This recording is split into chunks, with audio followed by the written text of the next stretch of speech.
Ijtimoiy tarmoqlarda tarqalgan video yuzasidan rasmiy ma'lumot beramiz.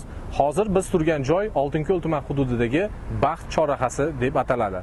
Hammamizga ma'lumki, ushbu chorraha muqaddam aylanma harakat bo'lgan va hozirda ushbu joyda yo'l transport hodisalarini oldini olish, shuningdek, xavfsiz harakatni tashkil etish maqsadida ushbu joyga yangi svetofor obyektlari, tegishli yo'l belgilari hamda qoidabuzarliklarni aniqlovchi maxsus avtomatlashtirilgan foto va video qayd etish dasturi texnik qurilmalari, ya'ni radarlar o'rnatilib, ishga tushirilgan.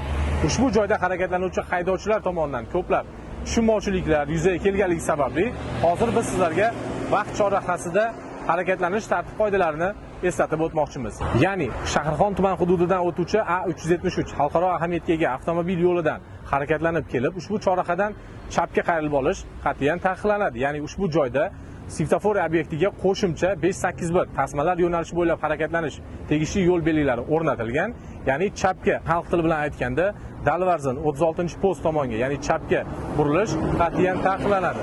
Undan tashqari Saida Zunnunova 80 metrlik ko'chadan chiqib, chapga aeroport ko'chasi, ya'ni Qumbozor tarafga burilish ham taqiqlanadi. Harakatlanish faqat to'g'riga deb belgilar bilan ko'rsatib qo'yilgan. Shu o'rinda barcha harakat qatnashchilaridan, ya'ni haydovchilarimizdan yo'llarda harakatlanish davomida amaldagi yo'l harakati qoidalariga qat'iy ravishda rioya qilib yurishligini so'rab qolamiz.